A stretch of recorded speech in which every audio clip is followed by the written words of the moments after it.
Bonjour, c'est Cryptolyse. Aujourd'hui, on va faire notre hebdomadaire sur le Bitcoin et parler un petit peu du marché crypto en général. Ça va être l'occasion de faire un petit point sur là où on en est exactement, ce qui s'est passé cette semaine et surtout ce que ça veut dire pour la semaine prochaine et comment on va clôturer cette semaine et comment on va clôturer le mois et l'impact que ça va avoir sur cette fin d'année. Alors, comme je vous avais dit, cette semaine, on était parti sur une semaine qui était plutôt calme, avec assez peu de volume, où on était en train de préparer l'annonce, tout simplement le discours de Powell et de la Fed, donc qui a donné un petit peu le ton sur ce qui allait venir. Je vous ferai un petit récap sur la quotidienne de lundi, donc n'hésitez pas à regarder. Donc quotidienne lundi 8h, avec les délais de YouTube bien évidemment, mais 8h pour savoir un petit peu ce qu'il en est au niveau du marché, ce que ça veut dire pour le marché, mais globalement on va parler plutôt technique, donc là vous avez le cours du BTC en weekly. On va parler réellement de la notion de clôture que nous sommes en train d'avoir. Ce qui est intéressant de voir, c'est qu'on était parti sur un cycle en weekly qui était plutôt positif, avec une série de semaines qui était en retracement, et ici nous sommes sur 2 semaines de clôture négative. Généralement nous en avons 3 quand nous passons sur ce système-là.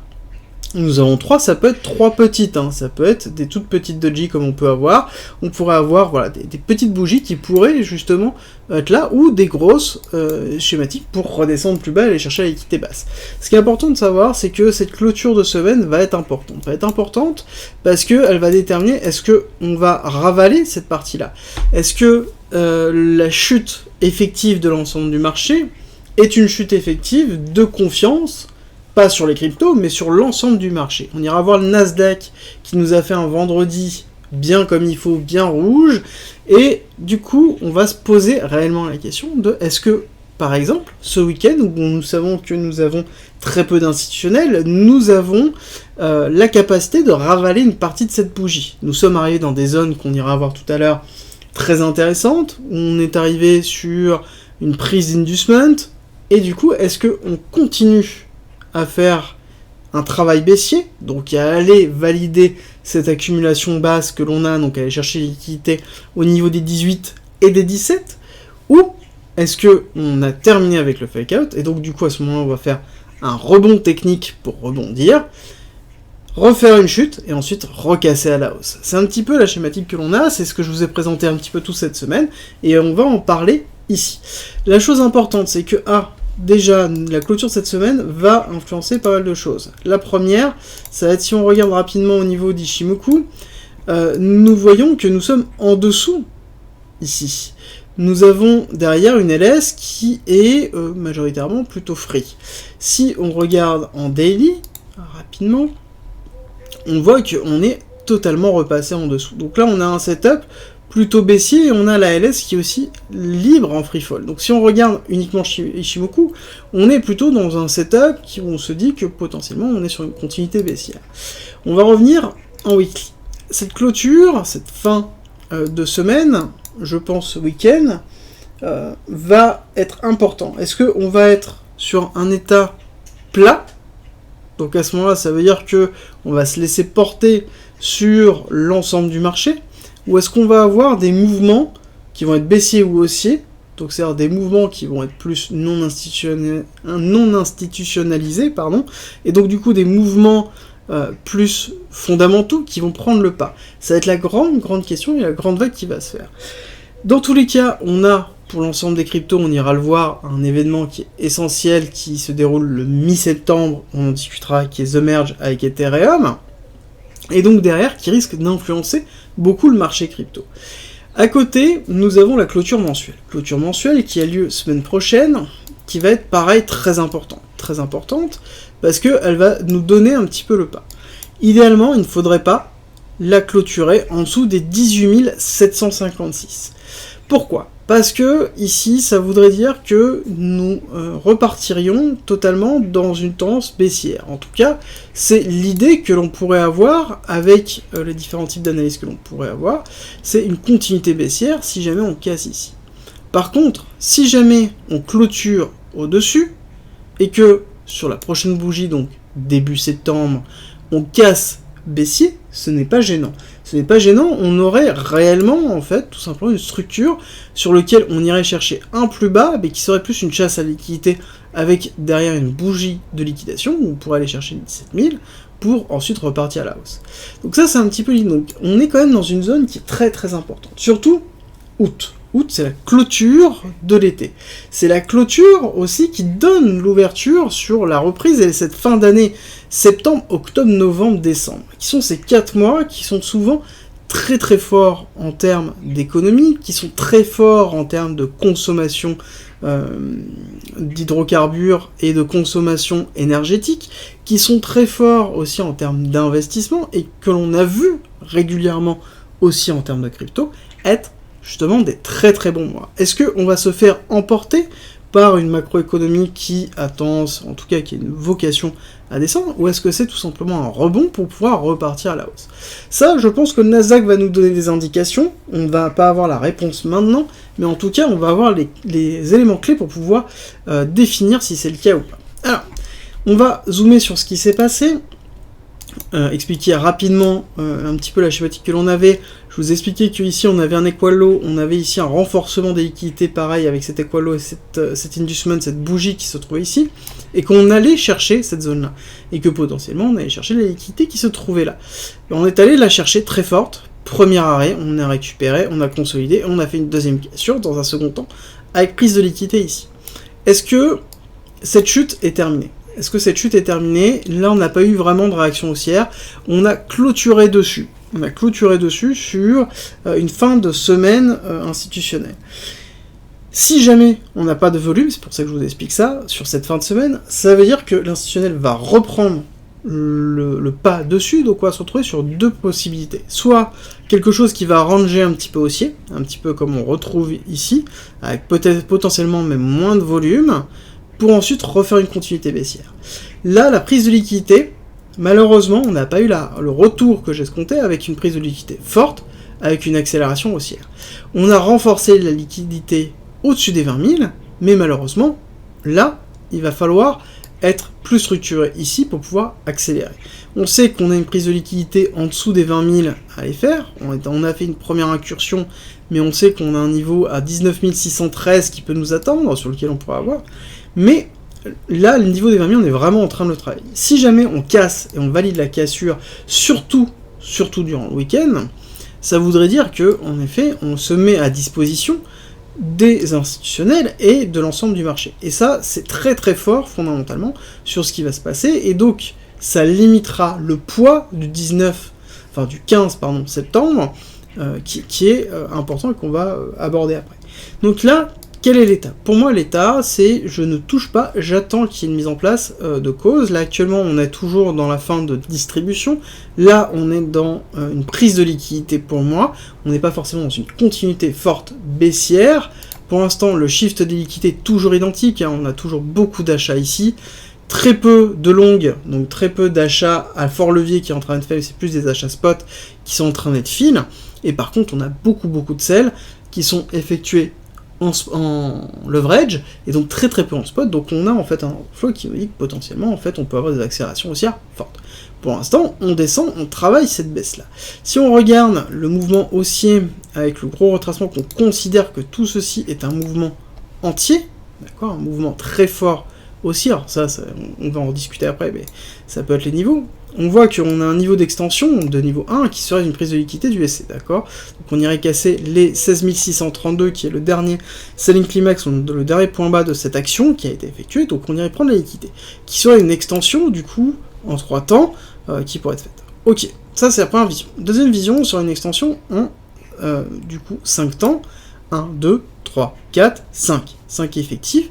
La 5 serait un niveau qui correspondrait au 618, ici, donc 1, 2, 3, 4, 5, qui correspondrait au 618 qui correspondrait ici à une accélération sur cette partie-là.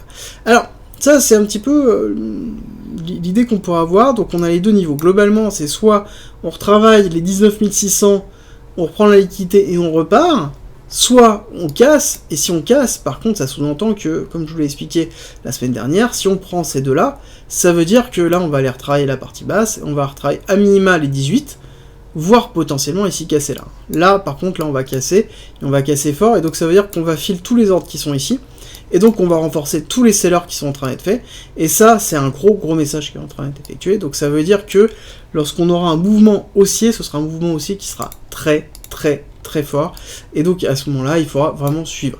Pour l'instant, c'est toujours pas ma schématique. Pour moi, tant qu'on ne casse pas ici ce niveau-là, et tant qu'on ne break pas avec une validation des 20 000, déjà premier niveau c'est 20 000, il faut qu'on le break totalement et qu'on le break baissier, et ensuite il faut qu'on casse ça, d'accord? Tant qu'on ne prend pas ici ce lot, ici, donc à 18 000, pardon, 900, 18 000, excusez-moi, on va refaire 18 000, on va dire, oui, 18 900, 18 900, à ce moment-là, nous ne sommes pas dans une continuité baissière. Pour moi, nous sommes dans un retracement d'un travail de liquidité qu'on retrouve un peu identique ici, d'accord? Où on est dans une forme de fake-out, effectué avec accélération haussière, retracement, ici semblant de pullback, hop, réaccélération haussière, et on repart. C'est un petit peu l'idée, avec quelque chose qui pourrait faire, hop, ceci, donc là on est dans une accélération baissière, petit retracement potentiellement vers le haut, accélération baissière, on va retester cette zone-là, voire même on fait potentiellement une extension. Ici, on fait petit fake-out, et ensuite on repart. Pour moi, ça pourrait être une bonne schématique sur laquelle on aurait ici première prise de liquidité, renforcement, deuxième prise de liquidité, accélération haussière. Ici, on reprend tous ceux qui sont rentrés en short là. Tous ceux qui sont rentrés en longue dans cette accélération haussière ici se positionnent ici. On les liquide et on repart à la hausse. Ici, parce que tout simplement, nous avons eu une manipulation justement des liquidités pour pouvoir repartir à la hausse et entamer un short squeeze. C'est un petit peu l'idée que j'ai en tête depuis un certain temps. Déjà, je vous le présente déjà depuis toute cette semaine, hein, que c'est un petit peu le concept que j'ai.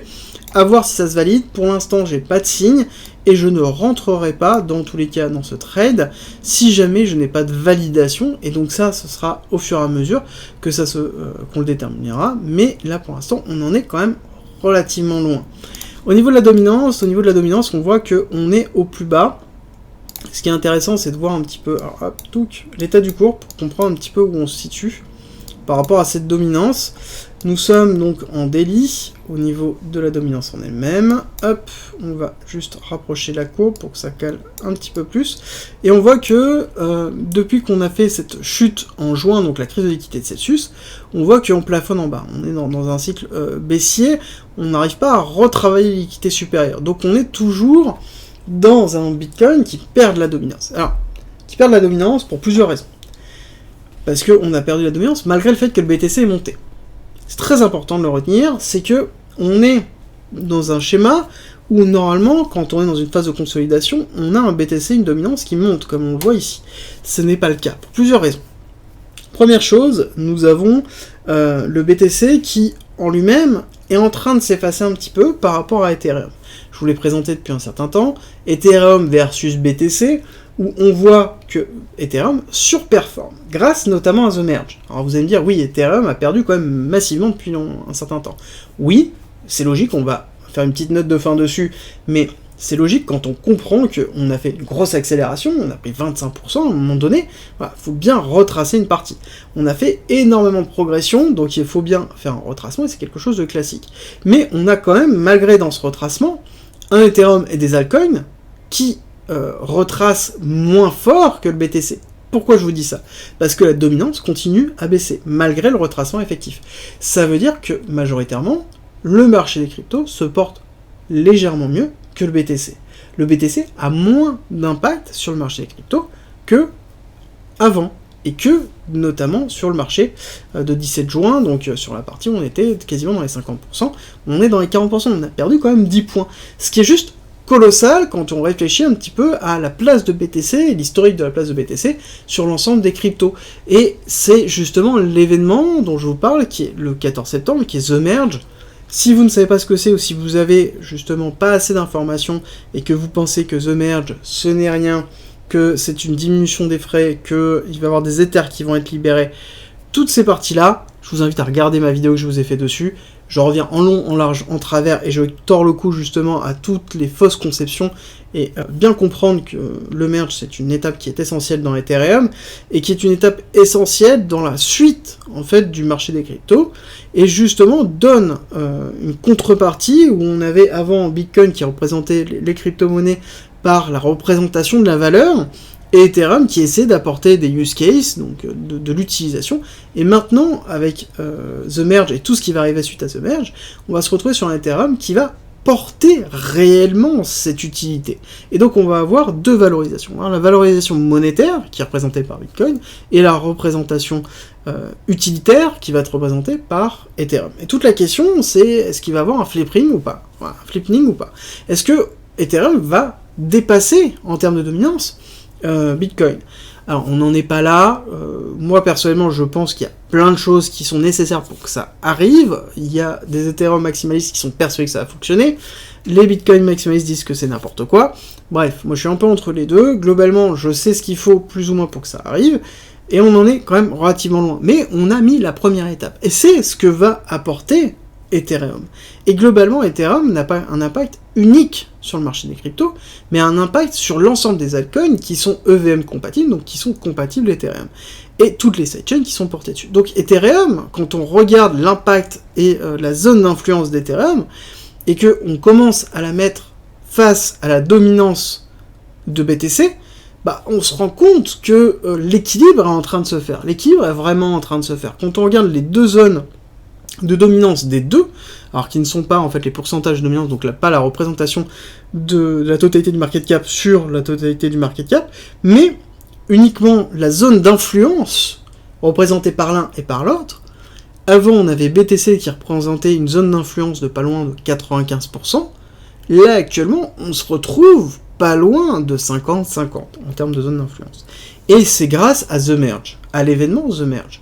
Et là, nous ne sommes pas encore dans ce qui est en train d'être fait. Parce que vous allez me dire, oui, le principe, c'est on achète la rumeur, on vend la nouvelle, c'est ce que les gens sont en train de faire actuellement. Oui, sauf que quand on comprend vraiment ce qu'est The Merge et l'implication que ça a, on ne vend pas les Ethers. On ne vend pas les Ethers parce que tout simplement c'est la première étape et qu'il n'y aura pas de pression vendeuse avant très longtemps sur Ethereum. Donc globalement, les gens, en effet, vont prendre leur profit suite à The Merge. Très bien. Très bien, ça permettra d'en racheter plus. Voilà, c'est un peu mathématique, moi, de mon côté. Donc globalement, une fin d'année, moi je la vois comment sur Ethereum, à condition que tout se passe bien, que The Merge se passe bien, qu'il n'y ait pas une polémique monstrueuse qui se crée autour de potentiels forks, etc., même si j'y crois absolument pas. Bref, on est quand même dans cette thématique-là, où globalement, on risque d'avoir une accélération sur l'ensemble des cryptos, sur cette fin d'année. C'est un petit peu ce que l'on voit ici. Donc là, je suis sur le total market cap, donc qui est la représentation de l'ensemble du marché de la crypto, et donc on pourrait considérer que c'est un peu l'indice crypto. Voilà, c'est pour moi plus l'indice crypto. Et on voit que contrairement à BTC, on n'a pas cassé ici l'indice nut. On est toujours dans une thématique où on est plutôt positif. Donc ça veut dire que le marché des cryptos se porte plutôt bien dans cette accélération baissière. On va aller la regarder tout à l'heure. Vous allez vite comprendre quand on va voir le Nasdaq, pourquoi je vous dis qu'on se porte plutôt bien concernant le reste. C'est qu'on est majoritairement résilient. Et cette résilience, elle est due principalement à deux choses. Un, Ethereum, The Merge, je vous ai expliqué. Et deux, aussi, au BTC. C'est-à-dire qu'on voit que les institutionnels sont quand même beaucoup moins présents. Donc ça veut dire que la pression institutionnelle de réduction de risque est beaucoup moins présente. Et donc on se retrouve sur un actif qui est beaucoup plus résilient. Et ce qui est positif, ce qui est vraiment positif, c'est bien d'avoir des liquidités forte d'institutionnels quand on est en bull run sur un marché qui est majoritairement haussier. Par contre, quand on est dans un bear market ou dans un marché qui a court de liquidité et qui est majoritairement dominé par la peur d'un crash, c'est plus important de limiter l'impact des institutionnels parce que tout simplement, il ne nous reste plus que les personnes qui sont convaincues de la technologie. Donc des personnes qui ne capituleront pas et qui continueront à amasser. Et ça, c'est vraiment la force qu'on peut retrouver sur les crypto-monnaies. Et c'est pour moi la force vraiment qu'on retrouve sur le Bitcoin, vraiment sur le Bitcoin, maintenant aussi vraiment sur Ethereum, et qui permet justement au marché de pouvoir avoir une forme de résilience que l'on voit ici. Une résilience qui est pour moi relativement forte et qui ne fera que se renforcer au fur et à mesure du temps qui va se dérouler et de la compréhension des gens de ce qui se passe avec The Merge, de l'importance de la crypto-monnaie, de la notion de la blockchain, de la technologie de la blockchain et de la transformation sociétale que ça va entraîner par la suite et technologique que ça va entraîner par la suite. Alors, on va parler du Nasdaq. Nasdaq, voilà. Pourquoi je vous dis que c'était une journée rouge? Parce que on a fait voilà, paf. On a fait moins 5% sur le Nasdaq, on se croit en crypto, il n'y a pas de problème. Là-dessus, on voit bien qu'on est sur une correction en 3 temps, qui est en train de se faire, correction qui est en 3 temps, donc c'est très bien, hein, 5 vagues impulsion, correction en 3 temps, un petit peu ce qu'on retrouve aussi sur Ethereum, hein, bien évidemment, et donc là, on se retrouvait sur une target dessus, qui serait du coup à 1, 1, 1, qui correspondrait ici à l'order block, donc en dessous de la zone que je vous ai donnée, enfin dans la zone que je vous ai donnée, donc l'order block ici, et les zones que je vous ai données, c'était 12 400 à 12 000 sur lequel on peut retrouver le cours, et on voit qu'on s'est arrêté quasiment à 12 500, je vous ai donné 12 500, niveau très important. Du coup, là on a eu quand même une grosse imbalance. Alors, il y a deux possibilités. Et c'est pour ça que je vous dis que c'est très important ce qui va se passer ce week-end. Parce que on va avoir une clôture mensuelle. Je pense que il faudrait que sur cette fin de week-end, on puisse avoir quelque chose qui soit plutôt bullish sur les cryptos, parce que je pense fortement que en lundi, mardi, on va avoir une continuité baissière, en tout cas au moins lundi, pour aller taper dans cette zone-là, et ensuite avoir une fin d'accélération, donc c'est-à-dire une fin du mois d'août, qui va plutôt se terminer dans le vert, pour arriver à une forme de correction qui soit cohérente. Donc on va regarder ici, alors là je suis en weekly, je vais me mettre en mensuel, donc on pourrait avoir une continuité baissière, et ensuite ravaler une partie, qui serait du coup une belle bougie de compression, et qui correspondrait ici, tout simplement à une bougie de continuité de hausse. Et donc, ça voudrait dire qu'on va aller chercher ici cette zone-là, et ravaler une partie, jusque justement la fin du mois d'août, donc qui se termine, pour rappel, mercredi soir. Hein, mercredi soir, fin, et on entame jeudi, donc on pourra avoir un lundi qui ouvre dans le rouge, voire même qui se clôture en fonction du niveau d'ouverture, qui se clôture dans le vert, et derrière une fin de mois qui va être plutôt dans le vert pour une compression. Voilà. C'est un petit peu l'idée que j'ai et que je défends entre les deux pour une continuité. Après, il y a autre chose qui peut être effectuée, on va remettre un petit peu tout, mais il y a la zone avec une continuité un petit peu plus baissière, hein, sur laquelle on pourra retravailler ici cette zone en dessous des 12 000 avec une petite mèche qui pourrait passer, pourquoi pas, mais ce qui serait en même temps logique dans une continuité. D'ailleurs, ça fait combien là? Pour retracer cet order block, c'est quoi? 2,5, et pour aller chercher, c'est 3, donc on est en moins de 5. On voit qu'on a bien fait 5 en une bougie. Bon, après, c'est vrai qu'il y a eu le discours Powell, et globalement, les faibles volumes qu'on a eu sur toute cette semaine se sont libérés une partie ici. Et quand on voit ça, et qu'on compare justement à BTC, et qu'on regarde un petit peu le mouvement que l'on a eu, hop, proportionnellement à ça, bon, on se rend compte que voilà, on est quand même relativement soft. Hein. Donc on a fait 5% sur le Nasdaq. On va regarder tout de suite combien on a fait là, parce que je ne m'en souviens plus, j'ai regardé. On a fait 9. On a fait 9, alors que normalement, sur le moins 5 Nasdaq, on aurait dû faire 15 ou 20. Si on a, quand on tient compte de l'historique, généralement, on prend beaucoup plus cher, et là, ce n'est pas le cas, donc ce qui est positif. Alors, pour cette note de fin, on va aller voir rapidement Ethereum. Ethereum, comme je vous ai dit, pareil, hein, on est dans une schématique de 5 vagues qui est en cours, héliotiste, sur lequel on a un retracement ABC, et qu'on regarde, on a un retracement effectif dans les 1200, avec ici l'arrêt de... Là, ici, on a une petite imbalance qui est structurée ici. On a une deuxième qui est ici, avec l'order block qui se trouve là. Donc, on est dans une zone très intéressante. Donc, du coup, on aurait une continuité qui se fait de cette façon-là.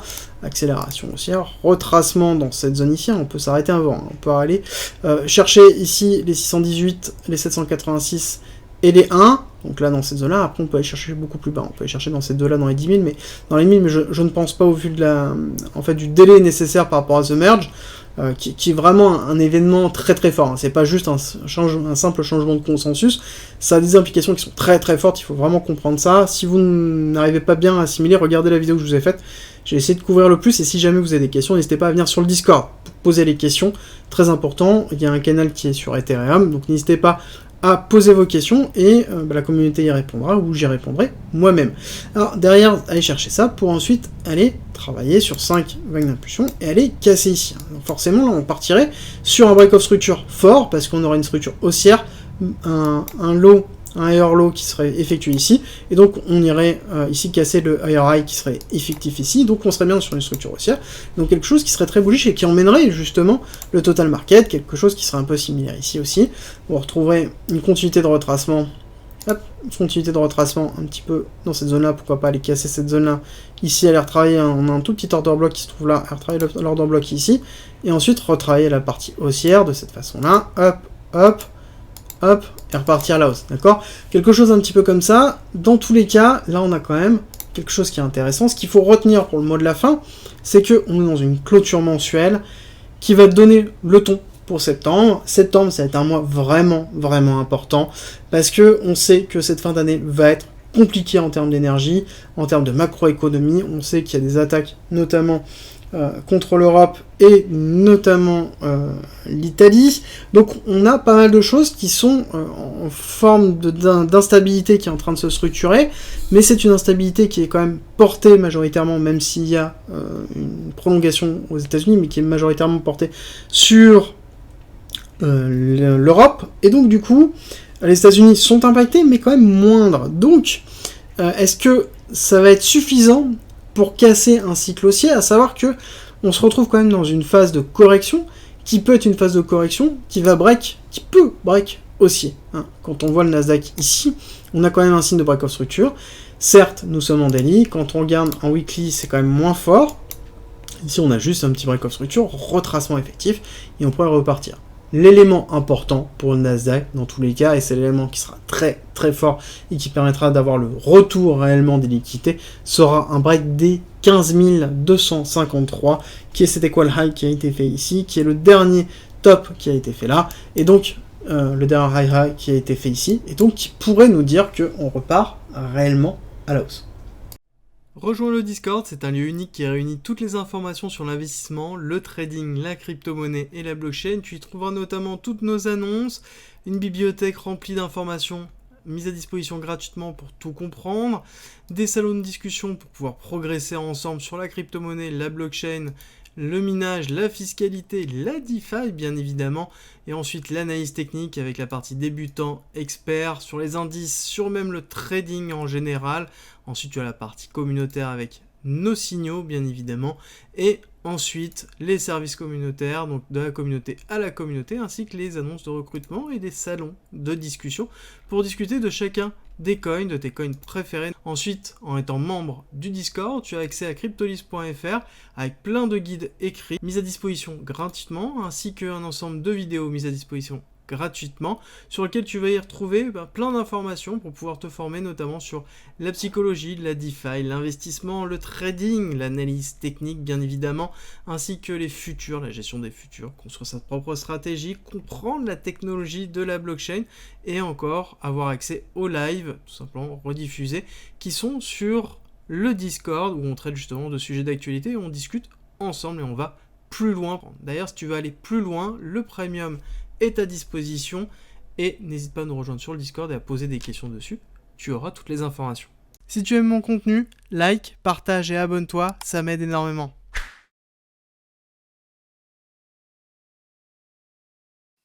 Merci d'être resté avec moi jusqu'au bout, abonne-toi, partage si t'as aimé et rejoins-nous sur Discord, c'est avec plaisir qu'on t'accueillera et à très vite.